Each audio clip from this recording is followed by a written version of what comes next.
Hello everyone, my name's John Ennis, curator producer at Journeys in Design, and welcome to our virtual design hub and to our Chasing Rainbows program. It's Thursday, so that gives us a chance to have a chat with and about creative practice in Scotland and colour in relation to rainbow and much else beside. I'm delighted to welcome to the Virtual Design Hub Cafe, Richard Ingleby, Gallerist in Edinburgh. Richard, hello. Hi. Hey, how you doing? So we've known each other for some time. I mean, ostensibly through your wonderful galleries. I've known in 3 different venues, each of them unique and very special. And we also know each other through, so obviously through your artists, but also through a mutual link, another medic who's no longer with us, but it was a great supporter, Henry Walton. Oh, the fantastic Henry Walton. Yeah, the unique Henry Walton. Henry and Sula, two of the great people of Edinburgh the last 50 years, I suspect. Really and wonderful. Sula was, I mean, really pioneers in their fields and really wonderful, generous people. I was very lucky to know them and to work with Henry. So here we are in this slightly odd situation, but it's drawn us online, and we're using the technologies accordingly. I mean, I think everyone who has experience of going to Ingleby Gallery now is just very entranced by the wonderful space that you have. And I've always felt it has a very nurturing feel when you walk in, and it's cut with the business of art. And so it's a fascinating building. Would you like to tell us a little bit about where you're based? Absolutely. So as you mentioned, the current gallery in what is known to many as the Glassite Meeting House, which is on the corners of Albany Lane and Barony Street in the New Town, is our 3rd incarnation in 22 years.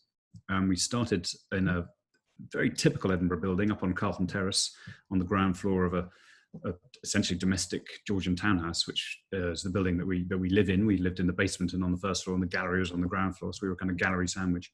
And after 10 years there, we were looking to expand, be able to do more with the artists that we worked with, and much as we enjoyed the architecture of that space, there was a lot of architecture. So there was windows, there was doors, there was fireplaces, and at a certain point, it becomes only so many places you can hang a big painting. You know, so you've done a couple of shows with an artist, and you sort of know what the 3rd one's going to look like because you've already used up all the options. So we were keen to find something different, and we moved into the opposite kind of building and built a kind of contemporary art space that could have been anywhere in the world. That was the idea, a sort of white cube type space in an old warehouse. Used to be the Venue nightclub. Many people notice that at the back of the train station. Guilty. Yeah. And so 3 floors of kind of warehouse space, totally fit for purpose. Great place to make exhibitions, and you know, we loved it from that point of view. Although in doing so, we crucially lost something of the character that had maybe slightly set us apart from all the other galleries that we meet around the world, which is that we're in Edinburgh. And we built a building that deliberately could have been anywhere in the world, and maybe lost sight of the fact that we're not anywhere in the world. We're very much in Scotland's capital. So after sort of nearly 10 years there, we started to look around for a new space, and we came across this just extraordinary building, as I say, known as the Glassite Meeting House, which in a way gives us a little bit of both of our previous incarnations. Do you know, I was just going to say that how interesting that you mentioned that journey in design of buildings that you've beautifully provided. Something about the stories that matter to folk are hyper local, regardless of where people come. And I've found that in my design work, that actually the global is more interested in the local. So that international style seemed to serve you less well. That's absolutely true, and so many of the people who we have 2 audiences. We have an Edinburgh audience who are, support the gallery principally by coming to see the shows, enjoy the exhibitions, and we have an international audience who are more likely to be those that support us on a financial level. So the collectors out there in the world who so the big spenders aren't local. Sadly not. There are some, of course. We've worked at this for 22 years, so we have built some kind of base, of course. But we couldn't do what we do without the support of a much wider international art world. And I don't say that, sorry for interrupting, I don't say that until pejoratively. I mean, I think that it's a reality that you're working on that level. Yeah, well, that's there is the nature of the beast, which we have to accept, but the visitor from wherever loves to visit to Edinburgh, and to have a building that is quintessentially of that place as a part of that experience. And also, I have to say, artists are enjoying it so much as well, because it's not like any other space they've made an exhibition in before.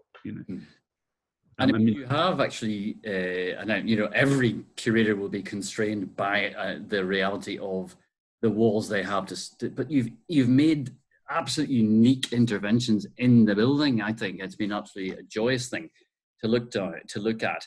Now we're in this odd situation at the moment. We're all managing lockdown. However, we might plan our exit from it. How are Team Ingleby managing that? Well, it's a tricky one, obviously, because our lifeblood is making exhibitions. I mean, that's why we do what we do. We have to create a market to sell the works of the artists that we work with in order to support that process of making exhibitions and to support the artists themselves, of course.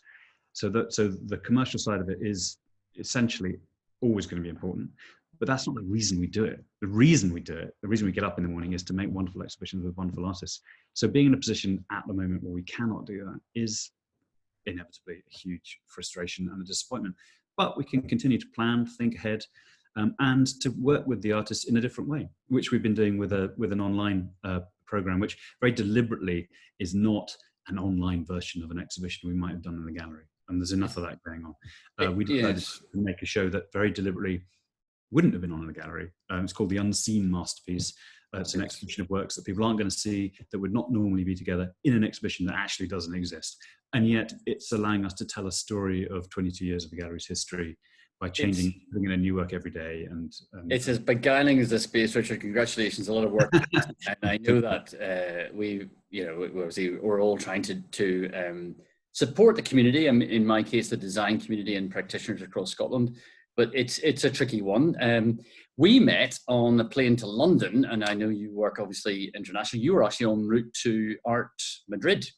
So another sorry, yes, big part. That one, yeah. A big part of your work is in international fairs, art fairs. How is that managed? I mean, what's happening in that realm at the moment? It's really interesting to look at that and think what is going to happen. I mean, none of us knows the answer.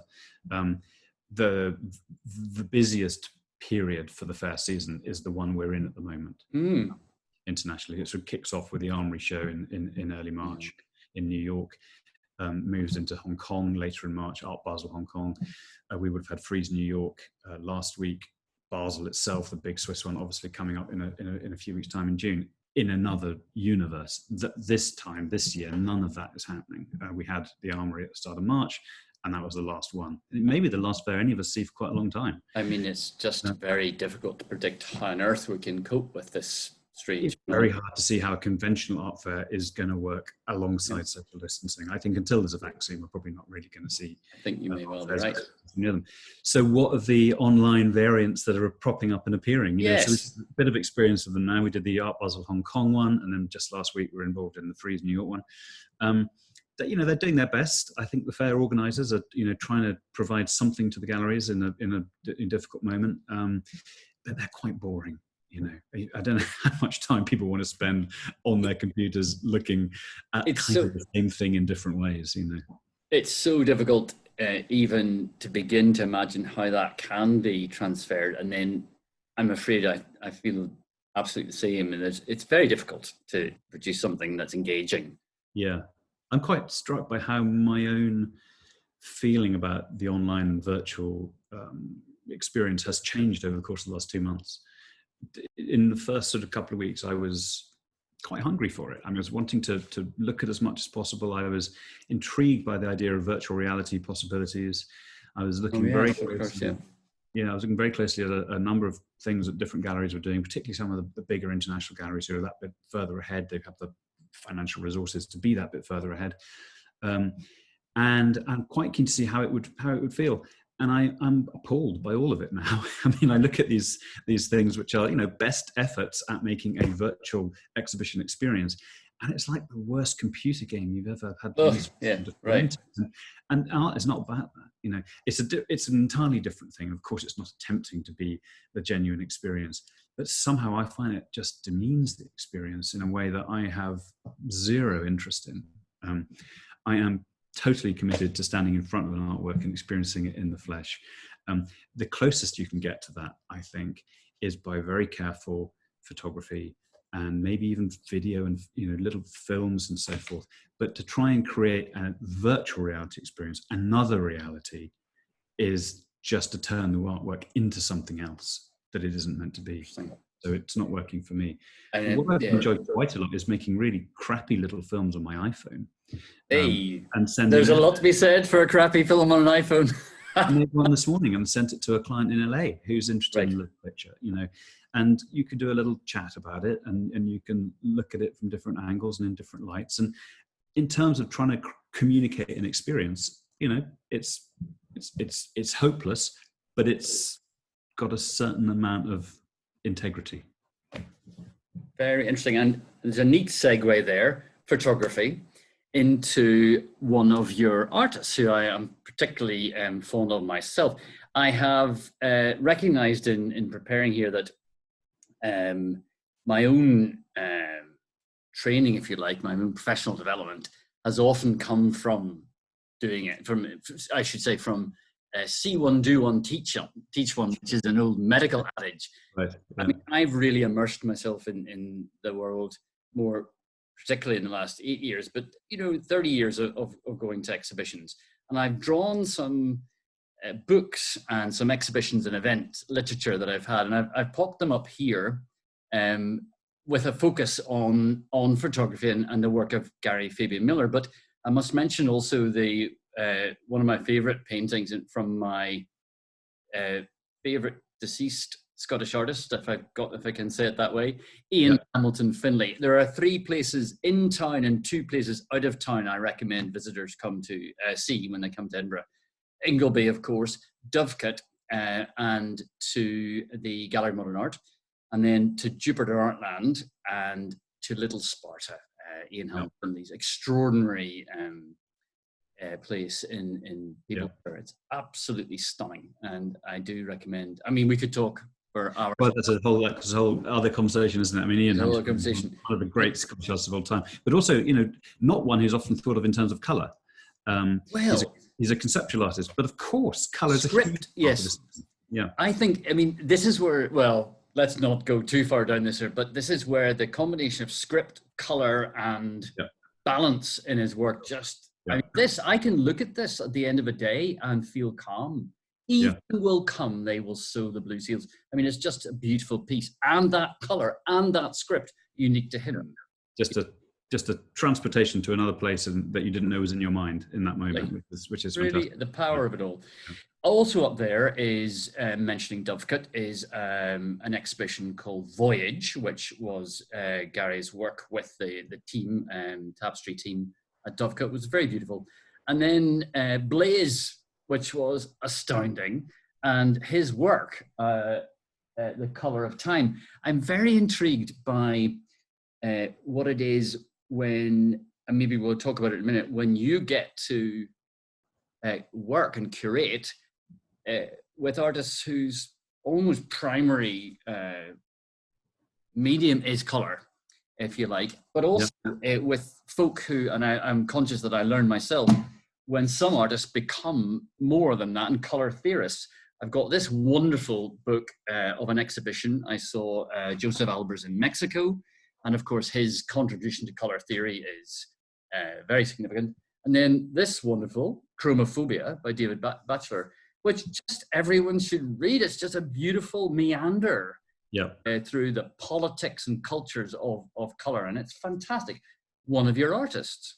Yeah, and actually, in last summer past, we not deliberately, but just because of the way that the scheduling worked out, we ran from a David Batchelor show, my own private Bauhaus, through into a Garry Fabian Miller show that you just mentioned, Blaze. So we had a very a very highly coloured late summer and autumn, which was absolutely intense. And I mean, I think for both anyone who went to them, it was absolute saturation. And what was so great about that is what's always great when you work with an artist in the kind of space that we have, is that the building was so different in both experiences.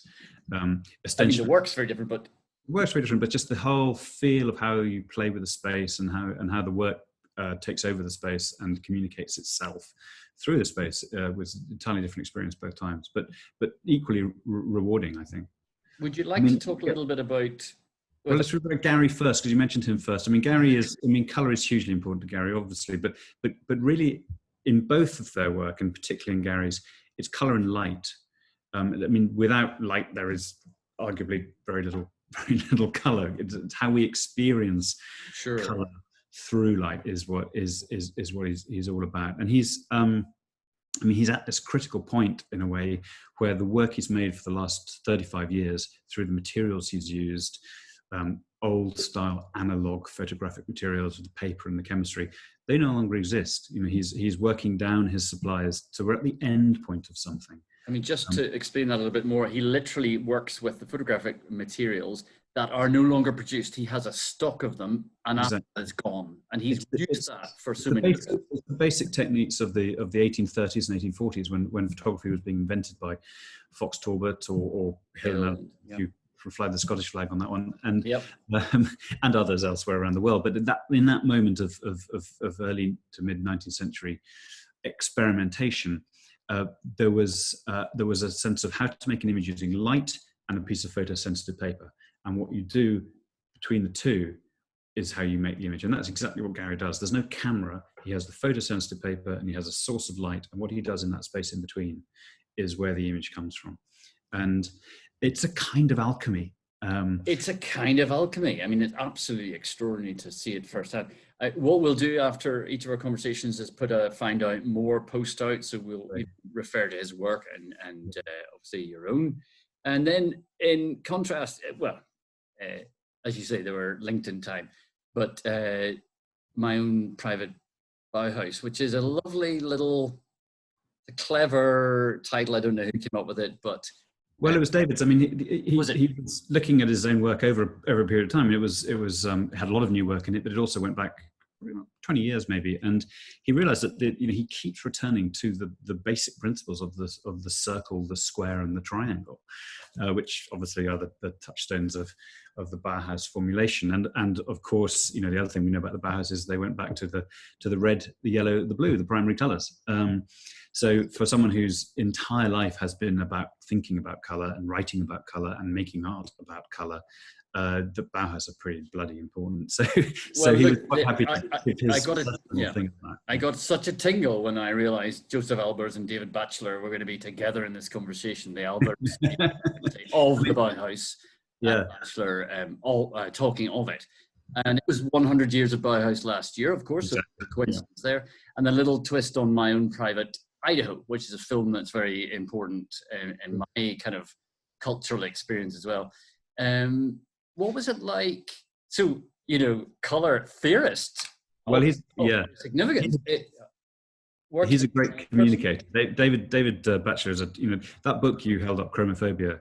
It's another little anniversary. It was its 20th anniversary in print last year. Oh, how wonderful! Right. And so, I think, and it's been in print all the way through. And I think it's currently in 7 different languages or something like that. So it's a tremendously important book. It's also a great read. It's a great read. It's a great read. And it's about how we experience color in the modern world, principally, and then, since the invention of electricity and in the urban environment in particular. I mean, one of the things David said to me while we were hanging the show, which is, I think he pretty mentioned it in Chromophobia as well, but he was pointing out the inability we have to discuss color properly. We have the human eye can judge something like 7 million different shades of color, but we have basically 11 words in the human language, the English language, which is actually quite a lot compared to some other languages. I think in Papua New Guinea they have 5. Oh, I haven't got to that bit in the book. And there's a tribe in the Andes, I think it is, in the Bolivian Andes, who they only have 3, which is bizarrely, given that they obviously live in a jungle environment, I think the three Yes, you words would of colour expect. have you think about green and brown, but it's not. It's black, white, and red. So, but so language as something that to describe colour is hopeless. Now, are you painting a little scene? Are you painting a scene for us here where you and he are in the room with the work talking about colour? Indeed, we were. Yeah, and I mean that's that's the joy of working with us is you get to play with them and their work in the space. I mean, the gallery space is different from the studio space. One of the huge privileges of doing what I do is to be allowed into artist studios, to spend time with them in their natural habitat, the place where they make the work. Often it feels like you're allowed into a little corner of their brain because the studio sometimes feels just like it's that. Intensely personal, yeah. When you take the work away from the studio and bring it into the gallery, there's a kind of crossing of a threshold that's really interesting, because sometimes for the artist it's an opportunity to actually see the work properly for the first time outside of themselves, right? And also to bring works together in a way that it may not be physically possible to do in the studio context. So that's a different kind of privilege and different kind of responsibility as well. And working with artists in making those exhibitions varies enormously depending on who the artist is and what their kind of feeling about their own work is and how involved they like to be on that next stage of the journey. Because in a sense, the gallery experience is the next stage of the work's life, from the studio on its way out into the wider world, whatever that may mean, whether that's private collections or museum collections or whatever the next context is going to be for the work. But there will be a next context for everything. Yeah. So it's that moment of passing through, and I love that. I mean, it's a great part of what we get to do with our life. Fantastic. Richard, our time's almost up, but listen, just a huge thank you for taking time out to chat to us. I hope it won't be too long before, in one way or another, we can walk through that beautiful space that you've created and enjoy some time at Ingleby. And meantime, I would certainly recommend the Unseen Masterpiece for folk to join. Thank you, John. Well, thank you for inviting me along. It's been great fun talking to you, and I likewise, I can't wait to see you back in real life through the door, which will happen. Brilliant. So, cheers, great. Richard. Thank you very much. Bye bye. Cheers.